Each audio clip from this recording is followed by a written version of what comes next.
नमस्ते, अभिवादन आपका इनोसेंट इन्वेस्टर के इस नए वीडियो में। दोस्तों, खबर अभी तक आपको मिली गई होगी कि राकेश झुनझुनवाला जी अब हमारे बीच में नहीं है। आप सब में से बहुत सारे लोग सोच रहे होंगे कि मैंने पहले इनको कभी इतना सम्मान नहीं दिया, आज इतना सम्मान क्यों दे रहा हूँ।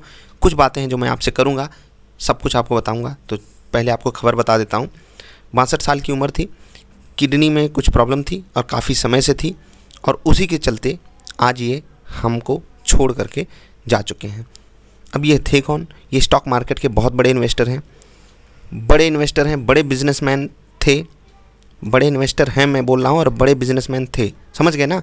बड़े इन्वेस्टर हैं ये, अभी भी हैं। क्यों? क्योंकि इनका पैसा लगा हुआ है। और एक इन्वेस्टर तब नहीं ख़त्म हो जाता जब वो अपनी ज़िंदगी गंवा देता है। एक इन्वेस्टर तब ख़त्म होता है जब वो इन्वेस्टमेंट अपनी गंवा देता है। तो उन्होंने अपनी इन्वेस्टमेंट नहीं गंवाई है। तो आप इस चीज़ को बहुत ध्यान से लीजिएगा। मैं आपको क्या कहानी बताना चाहता हूँ। इनके बच्चे हैं, इनकी फैमिली है, सब कुछ बहुत ही पॉजिटिव नोट पे सब कुछ था इनके पास। अब सोचिए कि मार्केट प्लस प्लस प्लस पिछले कुछ दिन से थी, अगले दिन गैप अप होने के पूरे चांसेस हैं। ठीक है, पोर्टफोलियो के जो स्टॉक्स हैं कमाल की परफॉर्मेंस दे रहे हैं। अभी शायद एक हफ्ते भी नहीं हुआ था, इन्होंने अपनी एयरलाइंस की पहली जहाज़ उड़वाई थी।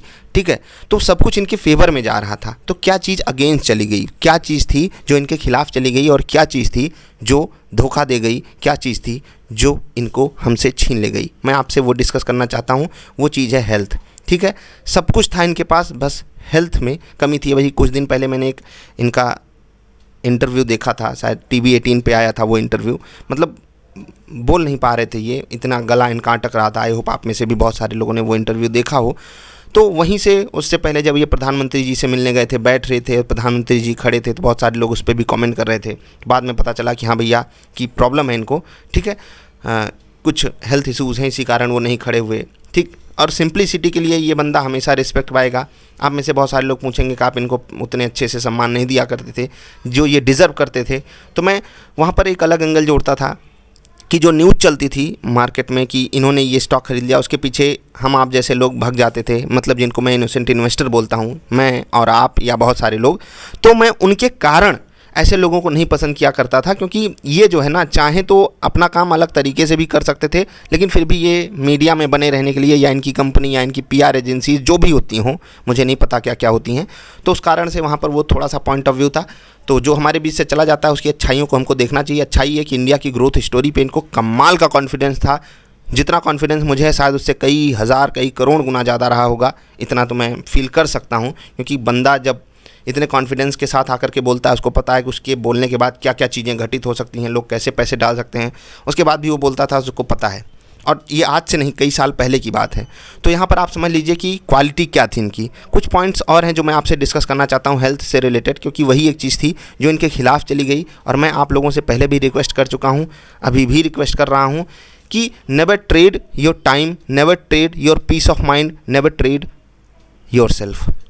खुद को ट्रेड मत करना, खुद के व्यापार में मत फंस जाना। पैसा बहुत रहेगा, और 62 साल की उम्र कुछ उम्र नहीं होती है। ये जस्ट एक रिटायरमेंट की सो कॉल्ड उम्र है। उसके बाद भी कई सारे लोग काम करना चाहते हैं, और काम करना चाहिए। मैं तो कहता हूँ मरते दम तक अगर ज़रूरत पड़ रही है, मतलब आप एलिजिबल हो, खुद को काबिल मानते हो, आपको ये फील आ रहा है कि हाँ मुझे काम करना चाहिए। काम इसलिए नहीं पैसे के लिए, मतलब कि वो फील अंदर से आता है कि हाँ अगर मैं एलिजिबल हूँ किसी काम के लिए और मैं खाली बैठा हूँ, मुझे काम करना चाहिए। मैं वो वाले फील की बात कर रहा हूँ, समझ रहे हैं। आपको ज़रूरत वाली बात मैंने जो कही वो ये थी। तो यहाँ पर इनके खिलाफ सिर्फ एक चीज़ थी, और वो चीज़ इनको हमारे बीच से ले करके चली गई। बहुत लोगों को बहुत दुख हुआ होगा, और मैं ये समझ सकता हूँ। ये अभी भी एक इन्वेस्टर हैं, क्योंकि इनका पैसा लगा हुआ है। कहाँ पर लगा हुआ है वो मैं आपको ज़रूर दिखाना चाहूँगा। आप इनकी कंपनियों को ज़रूर जान लीजिए। टाइटन कंपनी में बहुत बड़ा पैसा, लगभग 10,000 करोड़, जी हाँ 8,728 करोड़ रुपये इनका लगा हुआ है।